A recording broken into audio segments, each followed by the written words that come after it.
This is Hidden Killers with Tony Brueski. Here now, Tony Brueski. In a courtroom in Los Angeles County, a defense attorney named Alan Jackson, yes, that Alan Jackson, not the country singer Alan Jackson, the true crime Alan Jackson, you know, from Karen Reid. Yeah, he's Fraser's defense attorney. It's the guy you want if you want to get away with something, right? A defense attorney stood before a judge and said something that hung in the air like a challenge to both logic and law.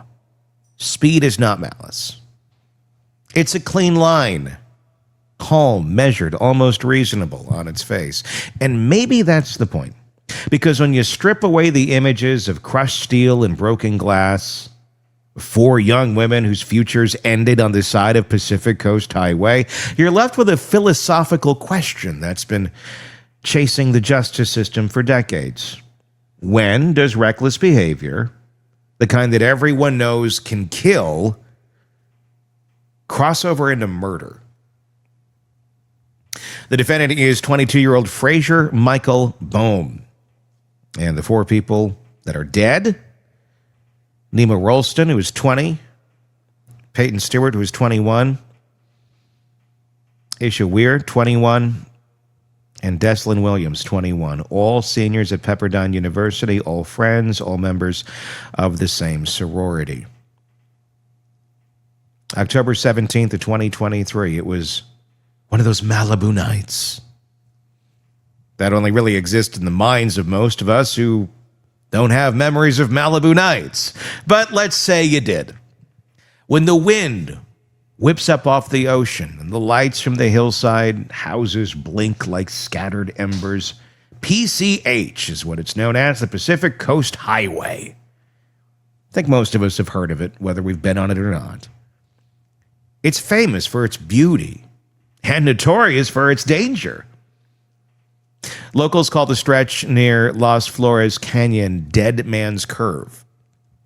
It's not poetic. It is a warning. It is speaking from the past, history, facts, reality. History, facts, and reality also tell us that all too often young people behind the wheel of powerful vehicles make bad decisions. That's what happened.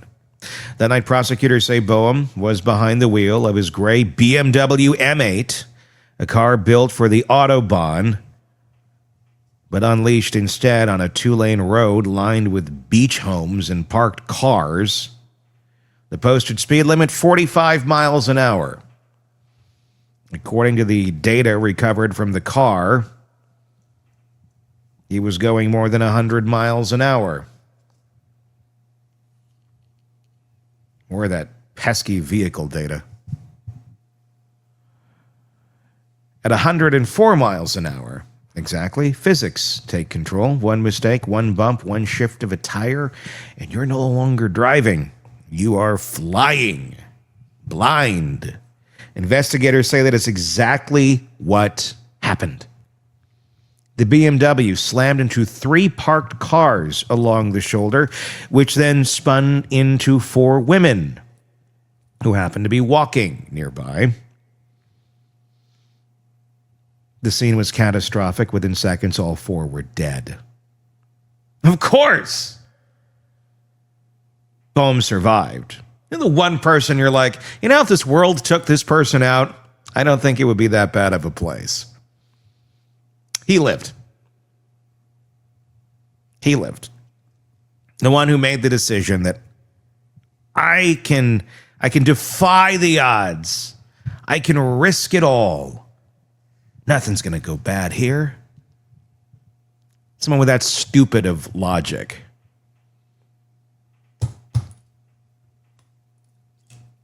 Who takes the time to get his hair done for the murder trial.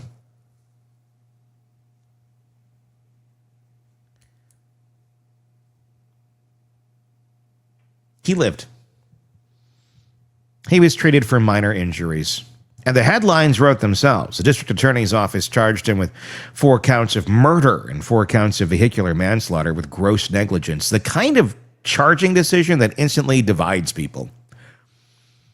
Some say it was long overdue accountability for reckless driving. Others saw it as legal overreach, an emotional reaction to a tragedy that, while horrific, wasn't intentional.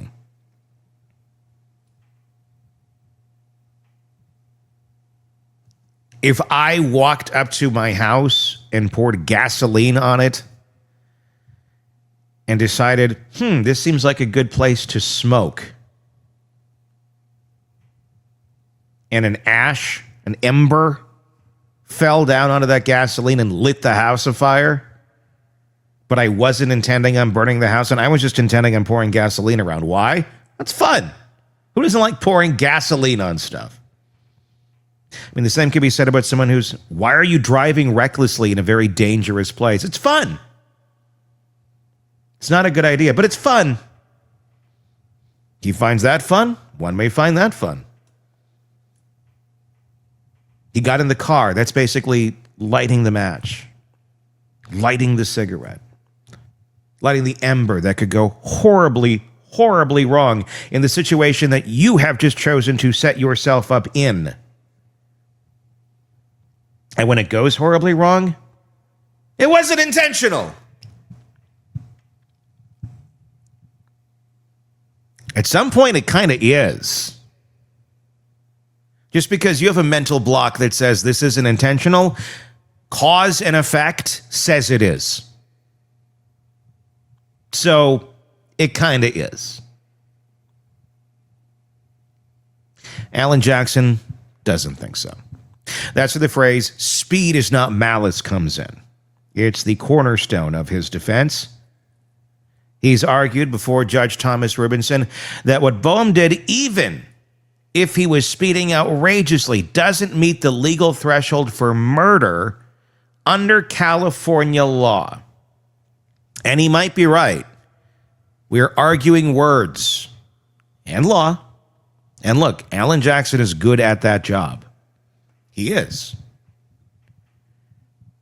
He may be that person that finds loopholes in cases and is able to set guilty people free. But that's a matter, too, of perception. But he is damn good at spinning a story so you see it in a specific way. And that way may or may not be wrong. Again, according to California law. California law recognizes something called implied malice.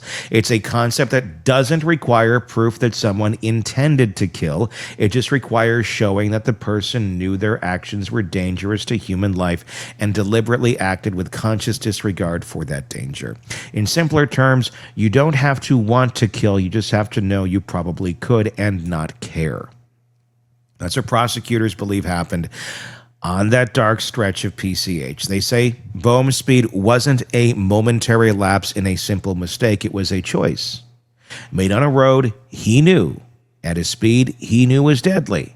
They point out that he wasn't some naive teenager who didn't understand the risk. He'd lived through this before. Bohm had friends who died in high-speed crashes. He talked about it. He knew that this road, this exact curve, had taken lives before. So when the defense says speed is not malice, the prosecution answers, but knowing speed kills and doing it anyway, maybe it is. That's the line the judge had to consider this week when Bohm's attorney asked to have the murder charges thrown out. After hearing arguments, Judge Rubinson said, no, we're not throwing him out. He refused.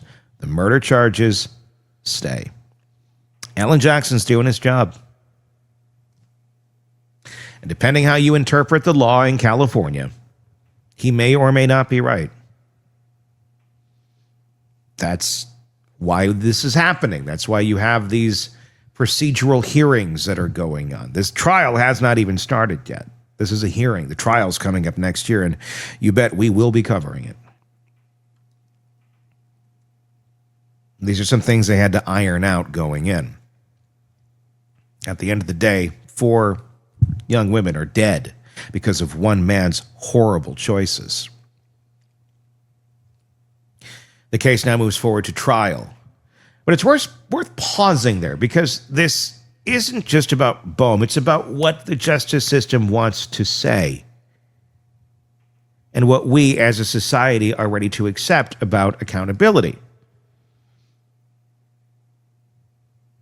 For generations, fatal car crashes have occupied this strange moral gray zone. We call them accidents, even when they're not. We treat them like tragic misfortunes rather than crimes. Unless someone is drunk, high, or fleeing police, a public instinct is to see a driver as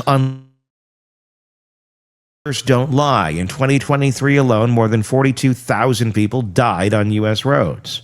Most from preventable causes: speed, distraction, impatience, arrogance. So how many of those drivers, if we're honest, really didn't know the risk? That's the argument prosecutors are making in this case. That knowing and doing it anyway, that's the malice. They cite data downloaded from his car's airbag module, the speed climbing past 100 miles an hour just before impact, the throttle still engaged, the control systems activating as he lost grip. They note he wasn't impaired, he was being chased, or wasn't being chased, wasn't trying to save anyone's life. He was, by all accounts, just driving fast for the sake of driving fast. But the defense paints a different picture.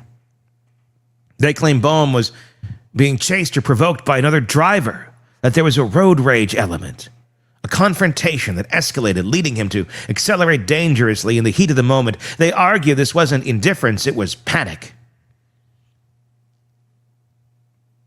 They also emphasize that implied malice requires subjective awareness of risk, meaning you can't just look at what should have been obvious. You have to prove the driver actually understood and ignored the danger. That's a tough standard to meet, and it's why so few speeding deaths end in murder charges. Usually it's manslaughter. Usually it's framed as gross negligence, not conscious disregard. But they got the right guy for auto accidents. And yet, this case, the judge said the evidence was enough to let a jury decide. And so they will. That decision isn't small. It means that this isn't just a story about a crash. It's a test case for where we draw the boundary between recklessness and murder. When you talk to residents who live along that stretch of highway, they'll tell you it is a death trap. They've begged for years for more patrols, more lights, speed cameras, barriers. They've watched cars fly down the road like missiles, and they've learned to listen for that sound, that split-second roar before impact. They'll tell you this crash wasn't an isolated event. It was inevitable. And for the families of the 4 girls, that inevitability is part of the pain. These were 4 young women who'd done nothing wrong. They weren't drinking. They weren't crossing illegally. They weren't distracted. They were just there, walking on a road that should have been safe but wasn't. Each of their families has spoken publicly since the crash. They talk about their daughters as full, vibrant human beings, future lawyers, artists, nurses, daughters, sisters. They use words like joyful, kind, driven. They visit the roadside memorial lined with flowers, photos, and candles, and they wait. Because to them, this isn't a philosophical debate, it is personal. They don't want to hear that speed isn't malice. They've lived the consequence of that kind of thinking. Still, the defense isn't entirely wrong to raise the concern. If the law starts labeling all high-speed deaths as murder, where does the line stop? Is every driver doing 90 and a 65 a potential killer?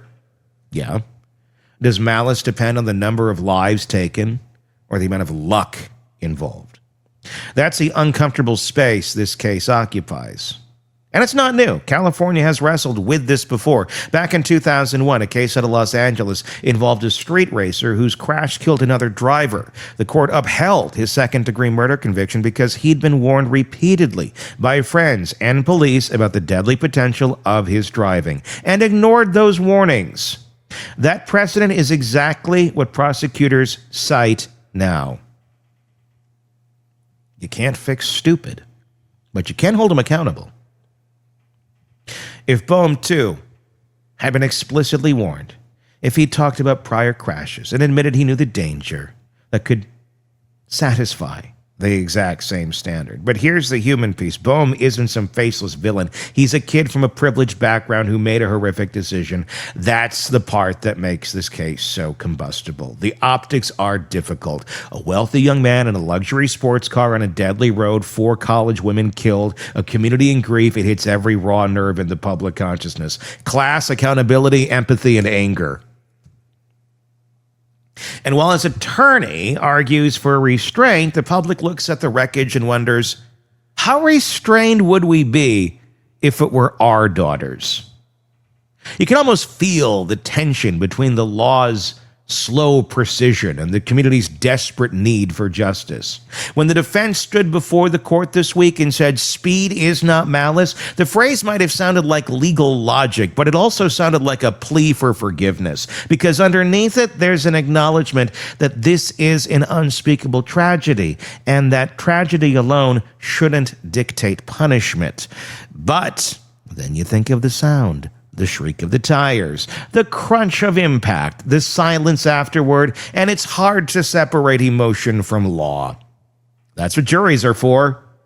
And if this goes to trial, the prosecutors will try to show that Bohm's actions were not a mere accident, but a foreseeable consequence of arrogance. They'll use data, prior statements, expert witnesses in accident reconstruction. They'll likely bring in testimony about his familiarity with that section of Pacific Coast Highway. The defense will push back with their own experts, mechanical engineers, psychologists, maybe even human factors specialists, to argue that panic and fear, not disregard, drove his split-second choices. And every frame of body cam footage, every photo, every second of car telemetry will be poured over to answer a single question. What was in his mind before he hit the gas pedal? Because the difference between manslaughter and murder isn't in the crash itself. It's in that mental state. That's the haunting truth of implied malice. It's invisible. You can't see it in the wreckage. You have to infer it. So this becomes not just a legal case, but a psychological one. What compels someone to drive that fast? Adrenaline, anger, youthful invincibility? What convinces a person that they'll be the exception? That the laws of physics won't apply to them this time? As a term psychologists use, optimism bias. It's the belief that bad things happen to other people. And we all seem to have a strong case of it when we're young. You see it every time someone texts while driving or blows through a yellow light. It's a human mind's quiet lie. I'll be fine. Maybe Bohm believed that too. Maybe that's what killed 4 people. And maybe in a courtroom, that belief, that blindness, is what prosecutors will try to translate into malice. The irony is that nothing about this feels malicious in the everyday sense. There was no hatred, no pain, no desire to harm. But the law doesn't need hate. You just need proof that you knew better. That's what implied malice really means. And if the evidence shows that Bohm did, that he knew this road, knew the danger, knew the stakes, then maybe speed does become malice. And maybe there is hate involved. Because if you're willing to put yourself into that kind of a position, that kind of a risk, where death is a very real possibility, not only to others, but to yourself, I would argue there might be some self-hate going on there. People who are really good with themselves don't do shit like this.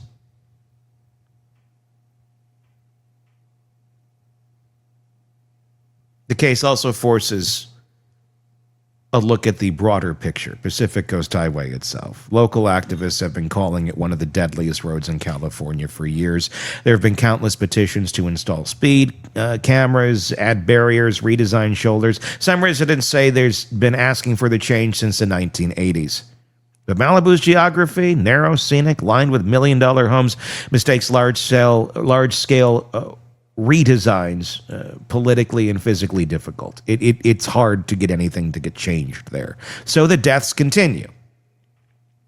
In that sense, this tragedy isn't just about one driver. It's about a system that allows the same kind of crash to happen again and again until one finally shocks people enough to demand change.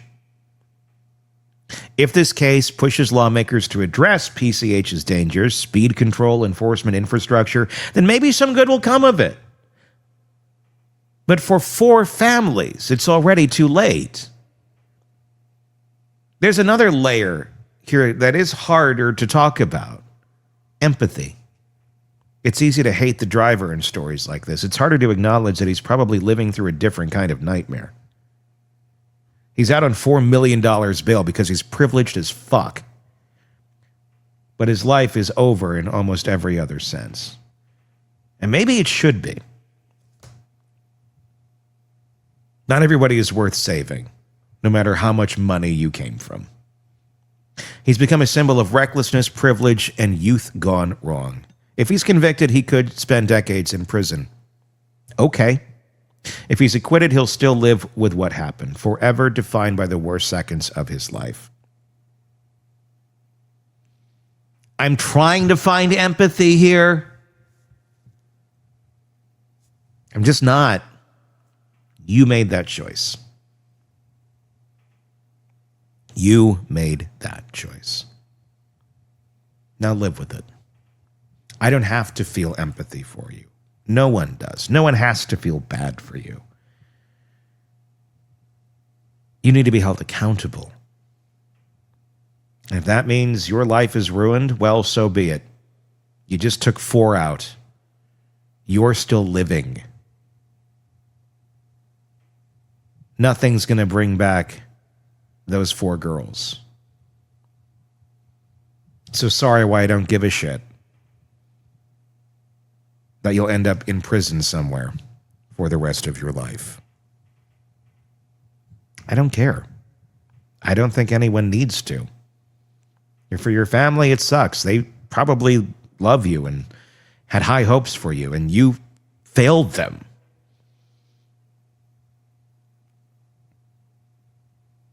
Judging by your decision-making process, if it wasn't this, you would have failed them somewhere else. Guaranteed. You just seem to be that type of person. That's my opinion anyway. It's a heartbreak of these cases. Even the perfect verdict can't fix what is broken. What it can do, maybe, is remind the rest of us that speed, that simple, stupid temptation to push the limit, it carries a moral cost.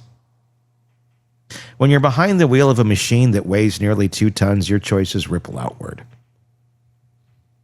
They can end lives. They can redefine your own.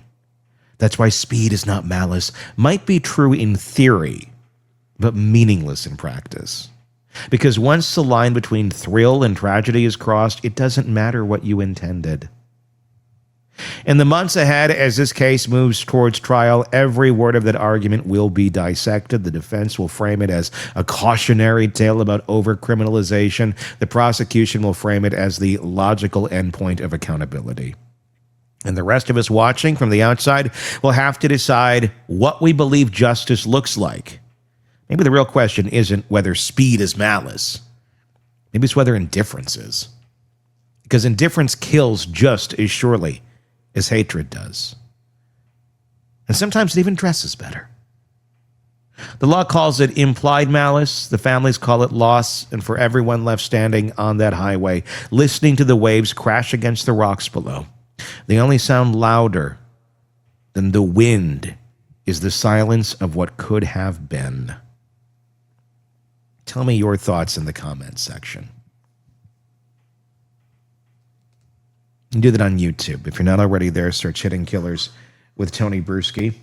That's where our content lives.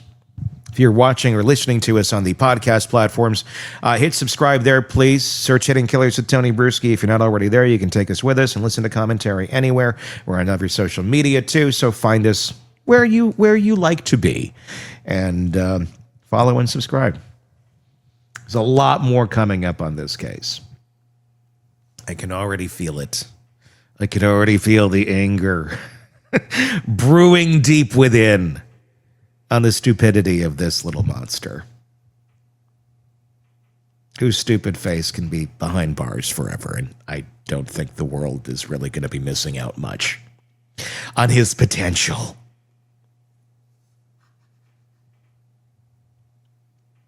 I'm Tony Brueski. We'll talk again real.